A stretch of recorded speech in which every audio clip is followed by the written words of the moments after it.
In a significant shakeup of U.S. Foreign Policy, Secretary of State Marco Rubio has announced a sweeping reorganization of the State Department aiming to streamline operations and reorient the agency to better align with the current administration's priorities. Released on April 22, 2025, the plan is part of President Donald Trump's broader vision of overhauling the federal government, which Rubio characterized as bloated and overly influenced by radical political ideology. The reorganization plan, detailed through an organizational chart and a brief statement, proposes a reduction in the total number of offices from 734 to 602, effectively cutting approximately 17% of the department's structure. Alongside this, Rubio has directed senior officials to devise strategies for a 15% reduction in U.S.-based personnel, marking one of the most significant cuts to the diplomatic corps in decades. While the plan has generated considerable buzz, officials within the department have clarified that the proposed changes will not result in immediate layoffs, though the future remains uncertain. Over the past 15 years, the size and costs of the State Department have soared, Rubio stated, underscoring his commitment to refocusing the agency on America's core national interests.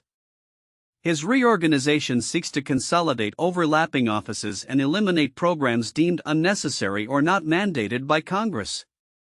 However, the specifics of these eliminations remain vague, as Rubio employed bureaucratic language in his announcement, stating region-specific functions will be consolidated to increase functionality. Among the most contentious elements of the proposal is the elimination of the Office of the Undersecretary for Civilian Security, Democracy, and Human Rights.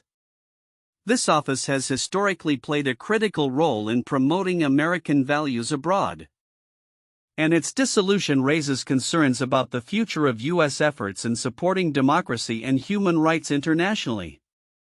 Rubio's criticism of the Bureau for Democracy, Human Rights and Labor is particularly pointed. He accused it of becoming a platform for left-wing activists to launch attacks on conservative leaders in countries like Poland and Brazil, while also alleging that it pursued policies against Israel. The reorganization also signals a potential shift in U.S. foreign assistance priorities.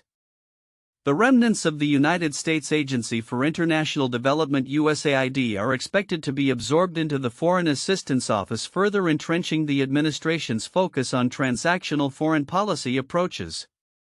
Critics have voiced concerns that such cuts could undermine vital humanitarian efforts and diminish the U.S.'s standing as a global leader in promoting democratic values. As the State Department braces for impending changes, many employees are expressing apprehension over job security and the future of U.S. diplomacy. With reports of potential embassy and consulate closures, the implications of Rubio's plan could extend far beyond organizational charts, potentially reshaping the landscape of American foreign relations for years to come. In summary, as Secretary Rubio embarks on this ambitious overhaul, the future of the State Department hangs in the balance. The upcoming months will be crucial in determining how these changes will play out on the global stage and whether they will lead to a redefined role for the U.S. in international diplomacy or signify a retreat from its traditional commitments to human rights and global engagement. As the administration continues to unveil its plans, stakeholders across the political spectrum will be closely monitoring the impacts of this sweeping reorganization. In a tumultuous turn of events, the leadership of Defense Secretary Pete Hegseth at the Pentagon has been marked by chaos and disarray, raising questions about his capacity to manage the nation's largest bureaucracy. Since his appointment in January, Hegseth, who previously gained notoriety as a Fox News host, has faced mounting internal strife and external scrutiny, culminating in serious allegations regarding the mishandling of sensitive information. Reports indicate that within just 3 months of his tenure, Hegseth's inner circle has fallen into disarray, with several key advisors embroiled in controversy. 3 senior aides were recently accused of leaking unauthorized information, resulting in their removal from the Pentagon, while a former spokesman, John Oliot, publicly condemned Hegseth's leadership as disloyal and incompetent. The building is in disarray under Hegseth's leadership, Oliot stated in a scathing opinion piece for Politico, reflecting the growing discontent among defense officials. This unrest is mirrored by alarming reports of shouting matches among staffers in Hegseth's office and widespread distrust of the Pentagon's civilian and military personnel. Current and former officials describe bureaucratic logjams impeding key initiatives including critical defense projects such as an Iron Dome for America missile defense system. Adding to the turbulence, Elon Musk's Department of Government Efficiency is pursuing plans to cut up to 200,000 civilian jobs from the Pentagon, a move Hegseth has warned could cripple essential functions within the department. The situation worsened with revelations that Hegseth disclosed sensitive military information about operations in Yemen in private Signal group chats, including one with his wife and brother, leading to calls for his resignation from some congressional members. Sean Parnell, the Pentagon's chief spokesman, dismissed the allegations as fabrications from disgruntled former employees. However, the gravity of the situation has not gone unnoticed even by his supporters. President Trump, who narrowly confirmed Hegseth amid concerns over his lack of experience, has continued to back him, asserting he's doing a great job. Ask the Houthis how he's doing. Despite the chaos, Hegseth remains defiant, accusing the media of using disgruntled former employees to undermine his efforts to reform the Pentagon. He is focused on restoring what he terms a warrior ethos within the military, countering what he perceives as a culture obsessed with diversity and political correctness.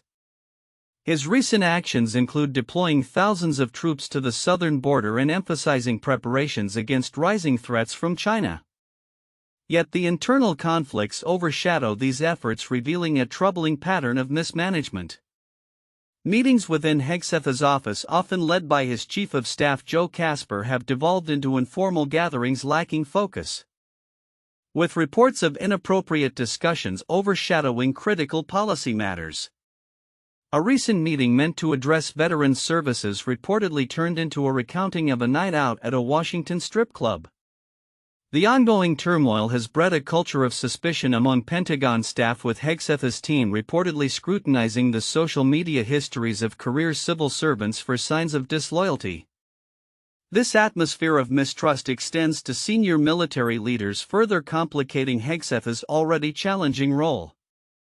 The recent appointment of General Dan Kane as the new chairman of the Joint Chiefs of Staff presents an opportunity for Hegseth to rebuild trust, though whether he will succeed remains uncertain. Complicating Hegseth's efforts are the looming threats to civilian jobs within the Defense Department and the ongoing push for fiscal cuts led by Musk's team. While Trump has promised a significant increase in military spending, Musk's insistence on finding savings has led to friction between the two. Their recent meeting at the White House to resolve these issues yielded no clear resolution, leaving Hegseth in a precarious position as he attempts to navigate the tensions. As cracks begin to form in Republican support for Hegseth, particularly following the recent Signal chat controversy, the pressure mounts for him to demonstrate effective leadership or face potential dismissal. Congress has called for an inspector general review of his actions, heightening scrutiny of his already beleaguered administration. Ultimately, the future of Hegseth's leadership at the Pentagon hangs in the balance as he grapples with internal discord, external criticism, and the formidable task of instilling a cohesive military culture amidst a backdrop of sweeping changes. The coming months will be critical in determining not only his fate but also the Pentagon's ability to fulfill its vital mission in a rapidly changing global landscape. In a move that is stirring considerable debate within the autism community, Health and Human Services Secretary Robert F. Kennedy Jr. has proposed compensating families of individuals diagnosed with autism, particularly those he describes as injured. This statement, made during an April 18 social media post, emphasizes the challenges faced by those with severe autism, whom Kennedy asserts will struggle with basic life skills such as dating or independent living. The more than 25% of people who have severe autism will never go on a date, write a poem live independently, or have a job, Kennedy stated, calling for a focus on identifying environmental causes and compensating affected families. While some have applauded Kennedy's call for accountability and inquiry into autism's causes, his comments have also drawn significant backlash.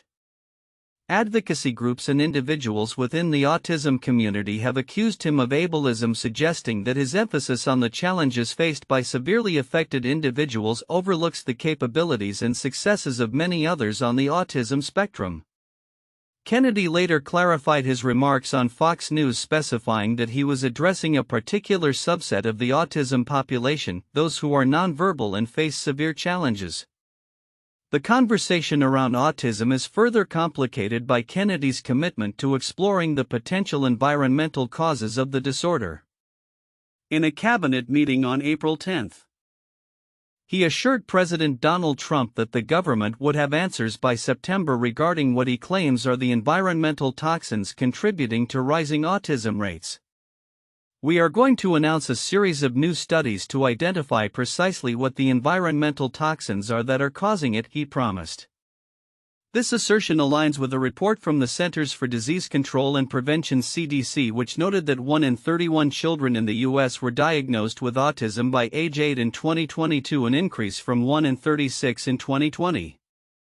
To support these initiatives, the National Institutes of Health (NIH) is launching an extensive new autism research project that will utilize private health data from various sources.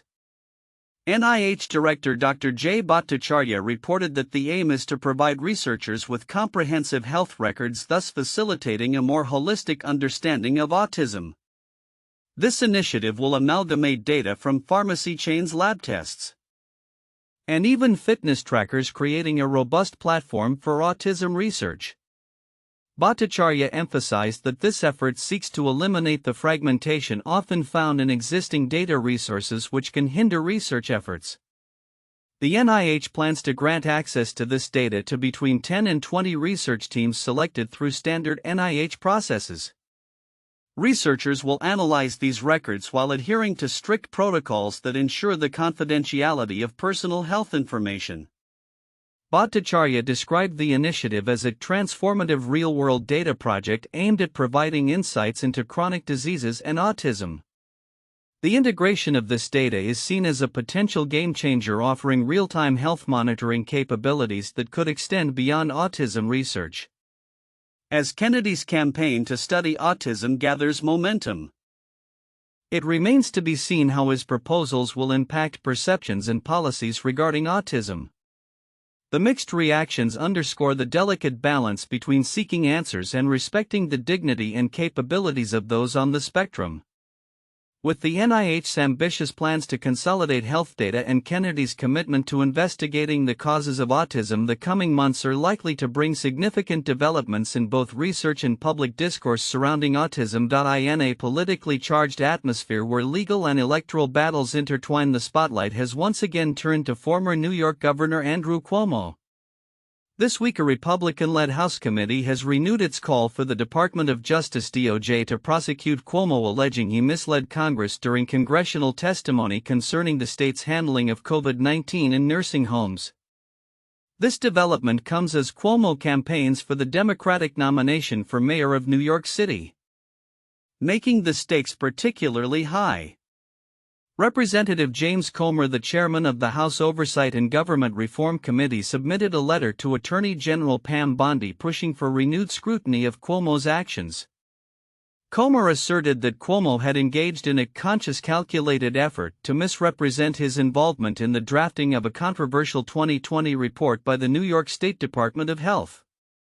This report, which purported to provide an independent assessment of the state's pandemic response, has been criticized for significantly undercounting COVID-19 deaths among nursing home residents.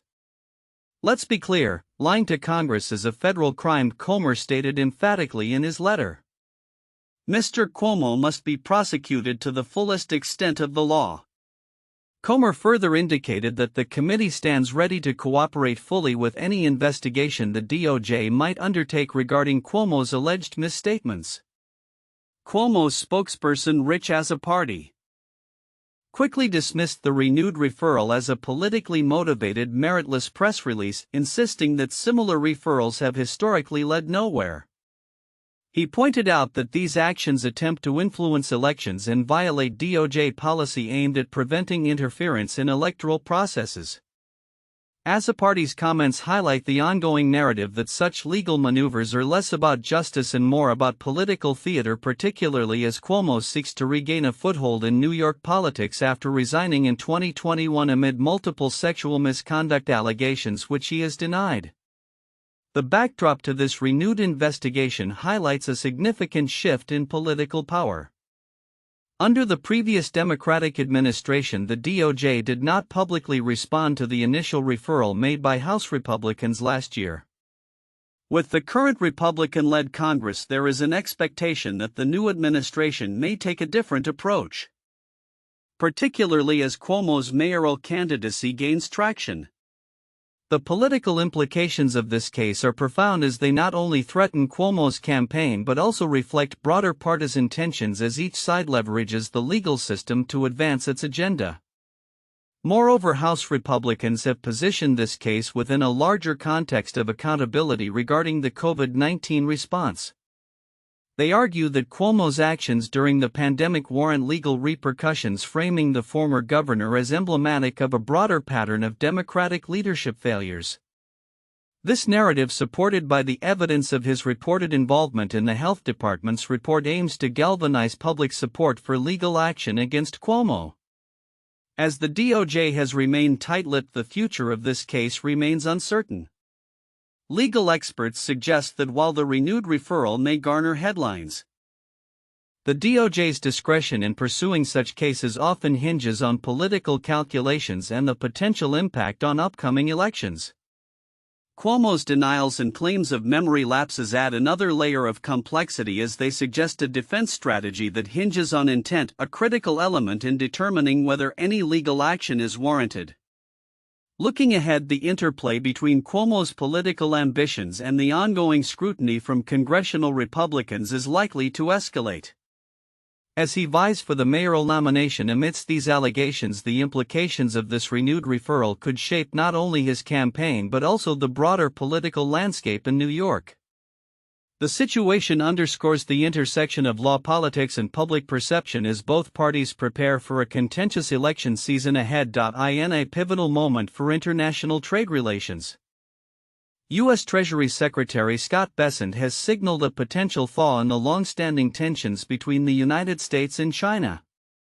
Speaking at a closed-door investor summit hosted by J.P. Morgan in Washington, Bessent described the current state of affairs as an unsustainable embargo, indicating that he anticipates a de-escalation of the conflict. His comments come amid an ongoing backdrop of tariff disputes that have strained economic ties between the two nations. Bessent's remarks, reported by Bloomberg, emphasized that although formal negotiations have yet to begin, he remains optimistic that a deal could be reached. The standoff is unsustainable, he stated, reflecting a sentiment that could resonate throughout the business community, particularly among investors heavily impacted by market volatility. Following his address, risk assets responded positively, with the S&P 500 climbing 35 points to reach a session high, demonstrating the immediate impact of his comments on market sentiment. However, the nature of Bessent's address raises questions about market transparency. The exclusive dissemination of such critical information to select J.P. Morgan clients highlights a troubling aspect of financial communications where influential figures may inadvertently create a two-tiered information system.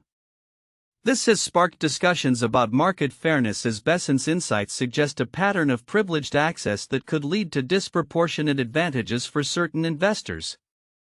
Notably, this situation echoes previous concerns about high-ranking officials making market-moving statements behind closed doors, a practice that has drawn scrutiny in light of past disclosures. As the world watches the evolving relationship between the U.S. and China, Bessent's comments may represent a turning point. The pressing need for a resolution to the trade standoff is underscored not only by economic considerations but also by the broader implications for global supply chains and international markets. With the ramifications of such tensions felt worldwide, the prospect of renewed negotiations could pave the way for a more stable economic environment. In addition to his remarks on China, Bessent's address included indications of potential financial support for Argentina, further showcasing the U.S.'s willingness to engage in global economic partnerships. As international dynamics shift, the approach of the U.S. Treasury will be closely monitored, particularly in light of the ongoing efforts to balance domestic economic interests with the complexities of global trade. Looking ahead, the possibility of de-escalation in U.S.-China relations could herald a new chapter in international trade, provided that both parties are willing to engage in constructive dialogue. As developments unfold, stakeholders across various sectors will be keen to assess the implications of Besant's forecasts not only for the immediate markets but for the long-term trajectory of global economic relations. In a revealing analysis of the intertwining of political contributions and administrative appointments, a recent report by Accountable.us has highlighted the substantial financial backing received by the Trump-Vance inaugural committee from individuals later nominated to key positions in the Trump administration. This scrutiny raises important questions about the influence of wealthy donors on government appointments and policy direction. The report, published on April 22, 2025, indicates that at least 6 major contributors to Trump's inaugural fund were subsequently appointed to prominent roles within the administration, including 3 cabinet secretaries and 3 agency heads. Among these, billionaire Commerce Secretary Howard Lutnick's investment firm Cantor Fitzgerald contributed a striking $1.047 million, while U.S. Treasury Secretary Scott Bessent, a hedge fund manager, donated $250,000.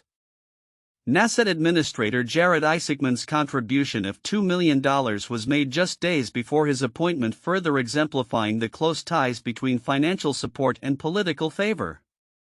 Tony Kark, executive director of Accountable.us, commented on the implications of these findings, stating, "The fact that so many wealthy donors with agendas found their way into powerful positions in the Trump administration is emblematic of how this president does business."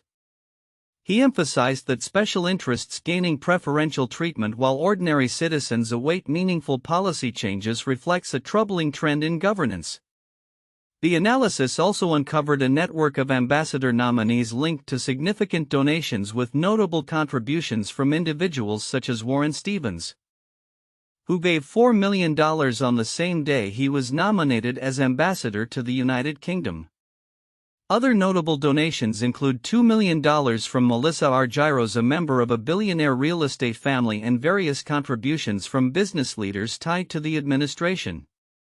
As this financial landscape emerges, it raises concerns about the transparency and integrity of the appointment process. The implications are particularly significant in light of recent discussions surrounding the closure of the Minority Business Development Agency (MBDA) in Wisconsin, which U.S. Senator Tammy Baldwin has publicly criticized. Baldwin's statement underscores the potential fallout from cutting resources that support minority entrepreneurship and job creation, a move she attributes to the Trump administration's prioritization of tax breaks for the affluent over assistance to small business owners. In a separate but related development, the Trump administration's recent decisions regarding the National Oceanic and Atmospheric Administration (NOAA) have also sparked controversy. After allowing contracts for several regional climate centers to expire, federal funding has now been reinstated following public backlash. This backtracking is indicative of the administration's broader scrutiny of federal expenditures, particularly under Commerce Secretary Lutnick's directive to examine contracts exceeding $100,000. The decision to restore funding has been welcomed by Democrats, who have expressed the importance of these climate centers in providing critical data and services.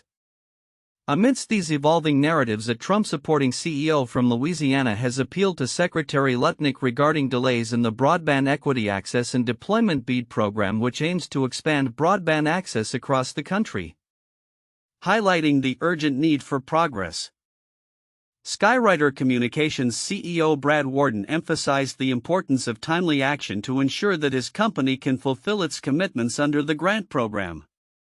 As these developments unfold, the intersection of money, politics, and policy continues to shape the landscape of the Trump administration. The ongoing scrutiny of donor influence and the implications for governance will undoubtedly be an area of focus as the administration moves forward. With a presidential election on the horizon, the ramifications of these decisions could resonate well beyond the current political climate, potentially influencing future policy directions and public trust in government institutions.